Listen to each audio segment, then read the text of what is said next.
नमस्कार, मैं हूं मयूरिका और आप देख रहे हैं वीएनएम टीवी। चारों ओर स्पेस टेक्नोलॉजी की बातें हो रही है। चंद्रयान 3 का सफल लॉन्च हो गया है और अब तो भारत सूर्य तक पहुंच रहा है। सूर्य पर पहुंचने वाला आदित्य L1 मिशन भी लॉन्च हो गया है। तो आप सोचिए, भारत का नागरिक, भारत के वैज्ञानिक और भारत का हर वो इंसान जो स्पेस टेक्नोलॉजी सोचता है, पढ़ता है, वो अब नई नई उपलब्धियों को छू रहा है।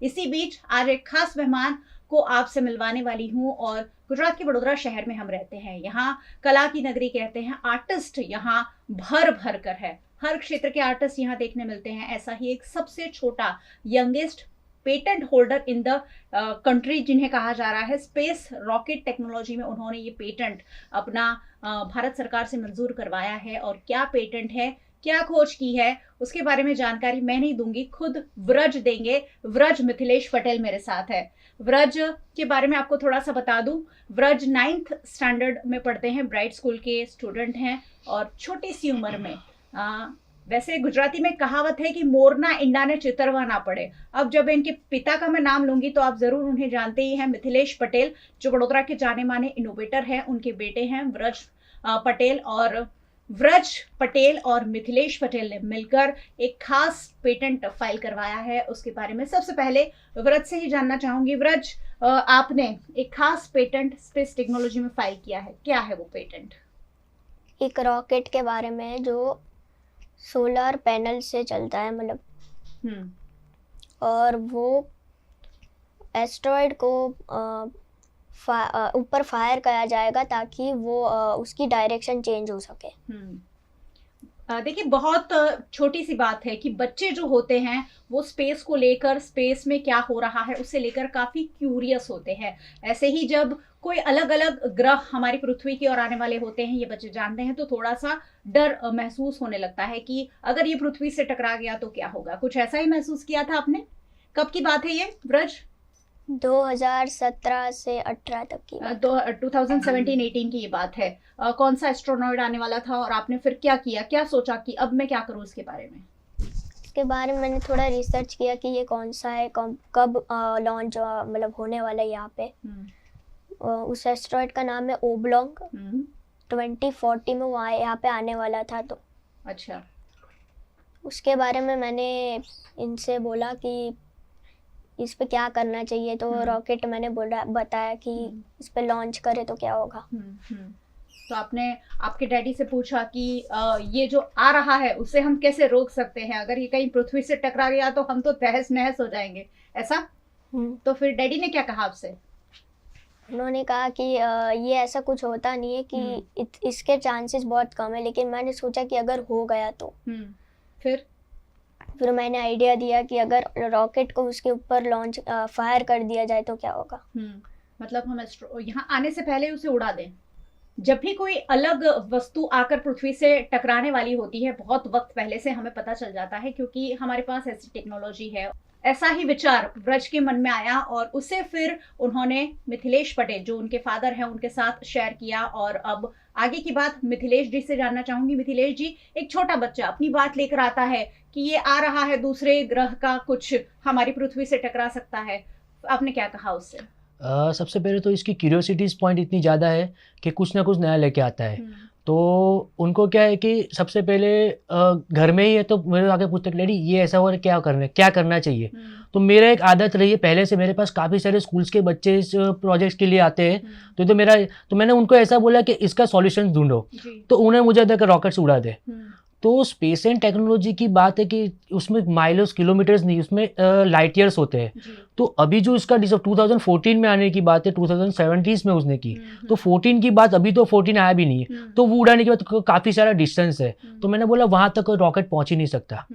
तो वो टाइम पे उसने मुझे एक इग्नाइट पॉइंट दिया कि डैडी आपकी सिमिलर टेक्नोलॉजी है।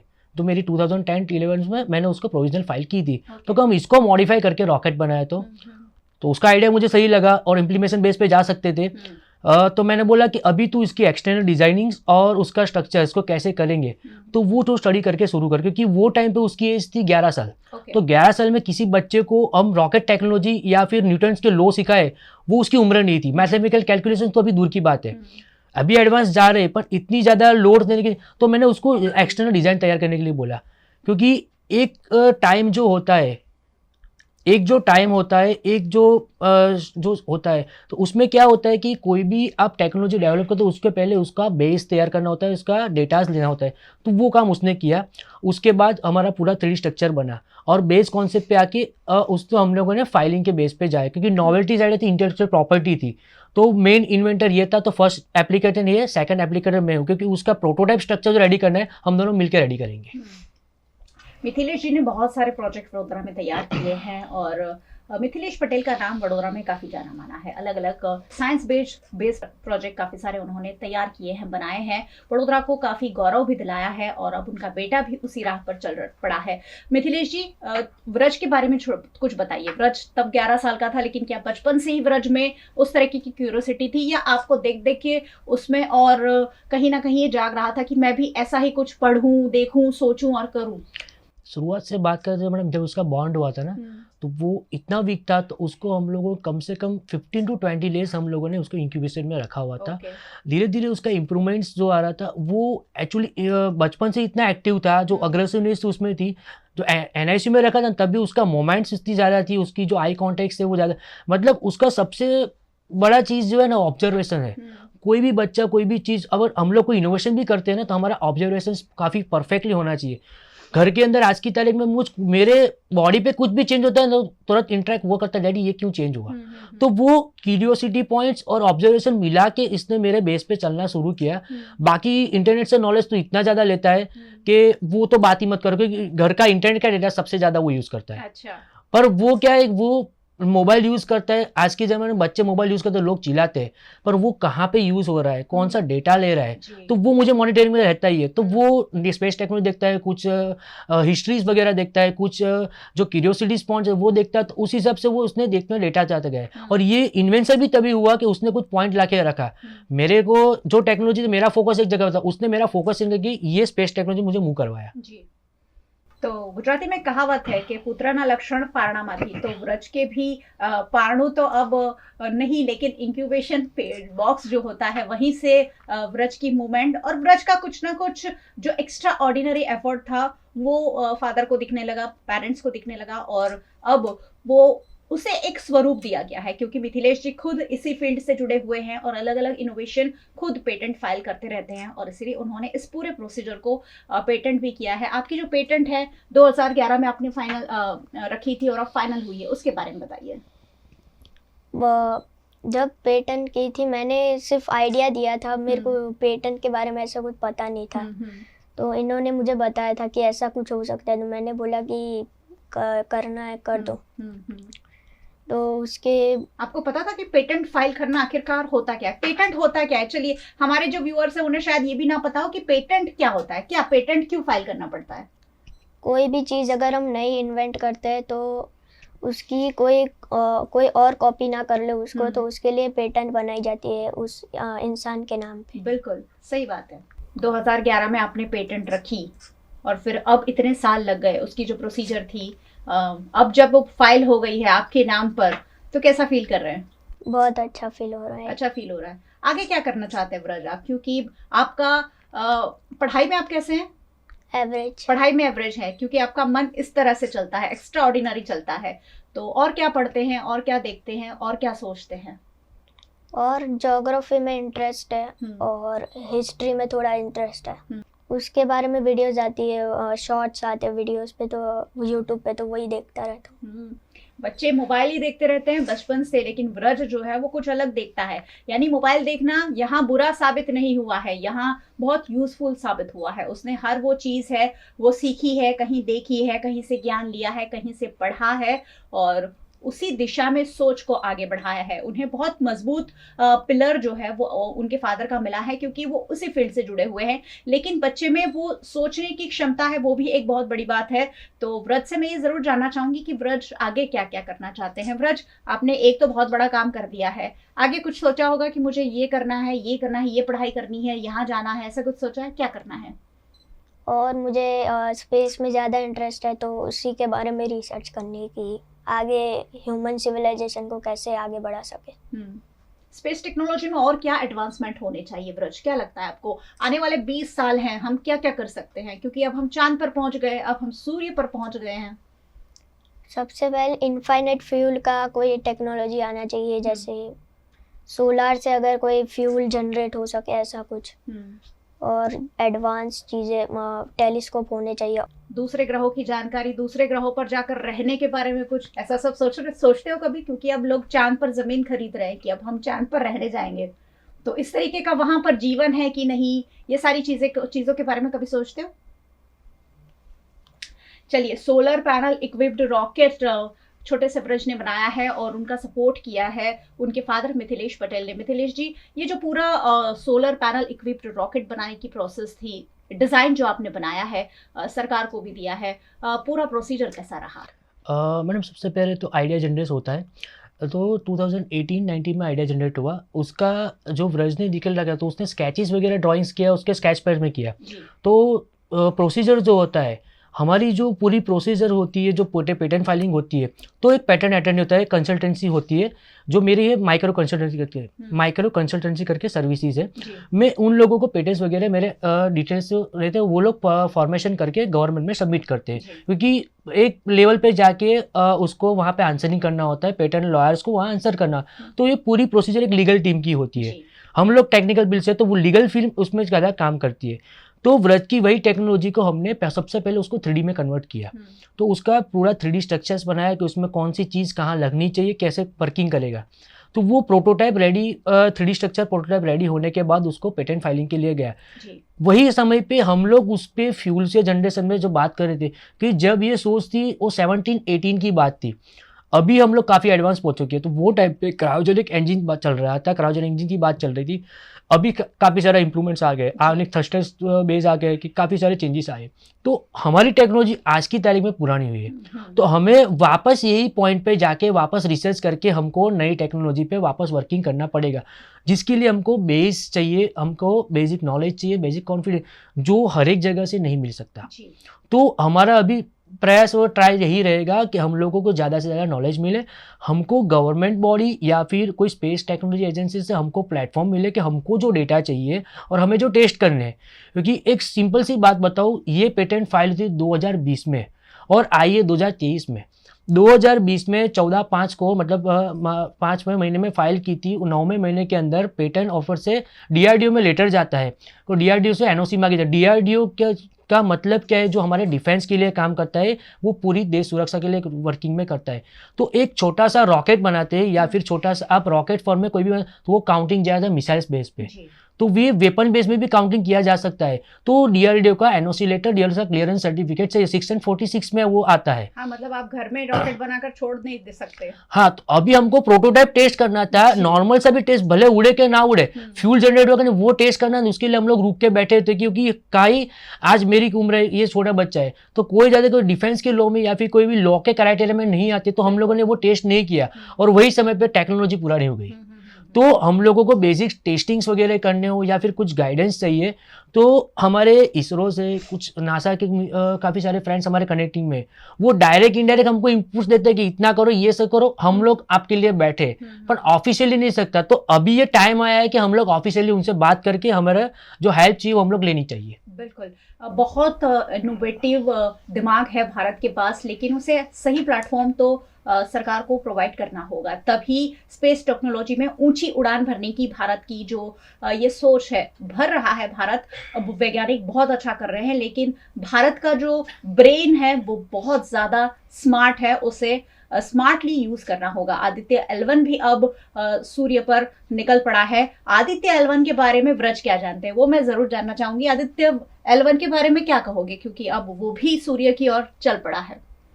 वो लॉन्च हो रहा है क्योंकि सन के ऊपर रिसर्च करने के लिए, जो लैग्रेंज पॉइंट नाम है, L का मतलब लैग्रेंज पॉइंट होता है, तो वहाँ पे वो जाएगा। तो वो पार्किंग पॉइंट माना जाता है सैटेलाइट्स का, तो वो वहाँ पे स्टिल रह सकता है और सन के बारे में कंटिन्यूस जानकारी पा सकता है, हमको दे सकता है।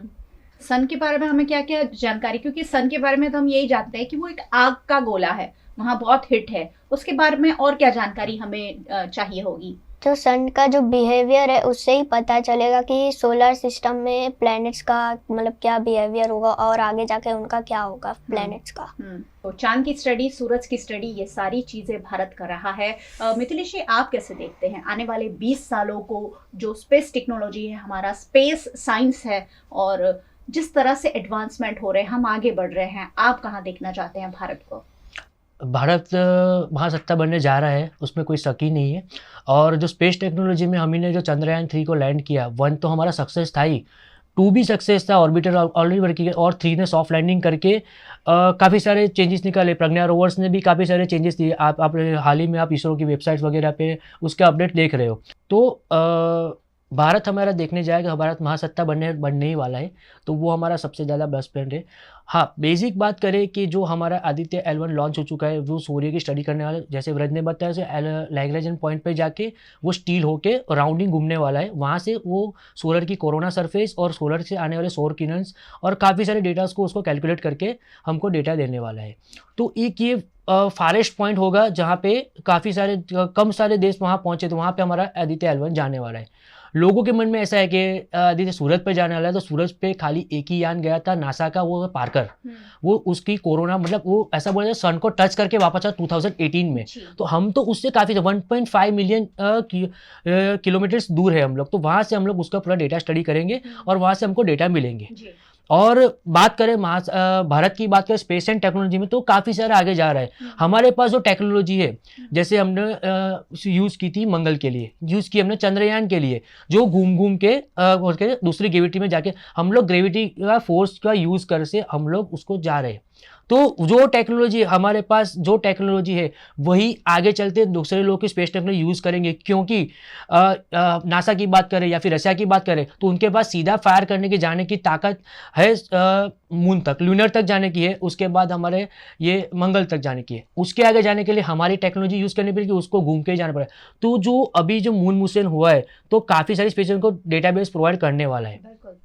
तो हमारी जो टेक्निक्स है, जो हमारा जो मैथमेटिकल कैलकुलेशन है, एक बात बोली जाए कि वैदिक जो कोई भी टेक्नोलॉजी बनती है, कोई भी इनोवेशंस होता है, वो हमारे वेदों में ऑलरेडी है। उसको इम्प्रूवमेंट्स करके उसको जो एफिशिएंस बनाते हैं, उसी बेस पे नई टेक्नोलॉजी होती है। नॉर्मल से बात करें, हम लोग प्लेन की बात करें, रॉकेट की बात करें, या फिर कोई उड़ने वाली चीज़ की बात करें, तो आज के सालों पुराने आपको मालूम है कि जो सीता जी का हरण रावण ने किया, उसके बाद पुष्पक विमान था। वो टाइम पे विमान की स्पीड और हमारे पास अभी सुपरसोनिक प्लेन की है, तो वो इम्प्रूवमेंट हुआ है, वो टेक्नोलॉजी बढ़ी। तो हमारे वेदों और विज्ञान जो है वो हमारे पुराने तो से जुड़ा हुआ है। तो कहीं ना कहीं राज हमारे उसमें भी छुपे हुए हैं। बिल्कुल। तो भारत का जो फ्यूचर है बहुत ब्राइट है। और व्रज का फ्यूचर क्या देख रहे हैं? व्रज को क्या बनाना चाहते हैं? व्रज को किस दिशा में मोड़ना चाहते हैं आप? मैडम, सबसे पहले बात करूँ तो मैं बच्चे को कोई लोड ही नहीं देता। तो उस टाइम उसने जो बोला था कि मुझे रॉकेट वगैरह करना है, तो उसी टाइम पे मुझे इग्नाइट पॉइंट देके मुझे उसको लॉ सिखाने की जरूरत नहीं थी, वो अपने आप सीखने ही वाला है। अभी भी आज की तारीख में ऐसा है कि उसको जो करना है मैं करना देता हूँ। हाँ, मॉनिटरिंग रहता है कि वो क्या कर रहा है, कैसे कर रहा है, पर कोई जब तक वही प्रेशर वगैरह कुछ नहीं करना। अभी उसको स्पेस टेक्नोलॉजी आगे बढ़ना है या फिर कोई दूसरे फील्ड में करना है, वो उसका डिसीजन रहेगा। पर उसको एक फ्यूचर देखा है, उसने एक प्लेटफॉर्म देखा है, तो वो अभी उसको आगे कैसे ले जाता है और उसको कैसे आगे बढ़ना है, वो उसका डिसीजन रहेगा। बिल्कुल। चलिए, आज के बच्चे जो हैं वो इतने तो लकी हैं कि उनके पेरेंट उन्हें जो करना है वो करने की इजाजत देते हैं। पहले के जो पेरेंट होते हैं उनको बच्चों को कहाँ तो डॉक्टर बनाना होता था, कहाँ तो इंजीनियर बनाना होता था, और वो भी नहीं बन पाए तो वकील या टीचर बनाना होता था। लेकिन अब हर पेरेंट को पता है कि हर बच्चे की कैपेबिलिटी अलग है, व्रज अलग है, और व्रज की कैपेबिलिटी को एक मोल्ड आगे चलकर दिया जा सकता है। और वो मुझे पता है कि उनके जो फादर है वो बखूबी करेंगे। बहुत अच्छा लग रहा है आप दोनों से बात करके। व्रज, बहुत अच्छा लगा। आपको कैसा लगा? आपकी जो उपलब्धि है, आपकी जो पहचान है, आपने जो अचीवमेंट किया है, उस पर आज आप बात कर रहे हैं। क्या इंस्पिरेशन देना चाहेंगे आपकी उम्र के बच्चों को? कुछ कहना चाहेंगे, मैसेज? मैं कहना चाहूँगा कि तुम्हें जो अच्छा लग रहा है वो करो, जो जिसमें ज़्यादा इंटरेस्ट है वो करो, एंड उस पर ज़्यादा रिसर्च करो ताकि उस पर ग्रोथ हो सके, उस फील्ड में तुम्हारा नाम टॉप पे आ सके। बिल्कुल सही बात है। व्रज बोलता कम है, लेकिन जो बोलता है वो बहुत सटीक बोलता है। जो अच्छा लगे वो करो। अगर आपको जो अच्छा लग रहा है वो आप करेंगे तो आपका दिल लगेगा, मन लगेगा, दिलो दिमाग जब लगेगा तो बेस्ट आउटकम निकल कर आएगा। बहुत बहुत शुक्रिया आप दोनों का, आप हमारे साथ जुड़े और इस अचीवमेंट पे हमसे बात की। Thank you. और बहुत बहुत शुक्रिया आप सब व्यूअर्स का। आप सबको तो वैसे ही जुड़े रहना है क्योंकि वडोदरा से लेकर गुजरात से लेकर पूरे देश दुनिया की उपलब्धियां हम VNM के जरिए आप तक पहुंचाते रहते हैं। यूट्यूब चैनल आप हमारा देख रहे हैं, सब्सक्राइब कर लीजिए और बेल आइकन प्रेस कर दीजिए ताकि VNM का अपडेट सबसे पहले आप तक पहुंच सके। फेसबुक पर देख रहे हैं, शेयर जरूर कीजिए क्योंकि व्रज जैसे बच्चे कल बड़े साइंटिस्ट बनेंगे और तब हमें भी ये प्राउड फील होगा कि इस बच्चे को हम बचपन से जानते हैं। आप हमें डेली हंट, वोडाफोन टीवी, जियो टीवी और जियो टीवी फाइबर 498 नंबर के चैनल पर रोजाना 24 घंटे लाइव देखते हैं। देखते रहिए VNM, जुड़े रहिए VNM के साथ। नमस्कार।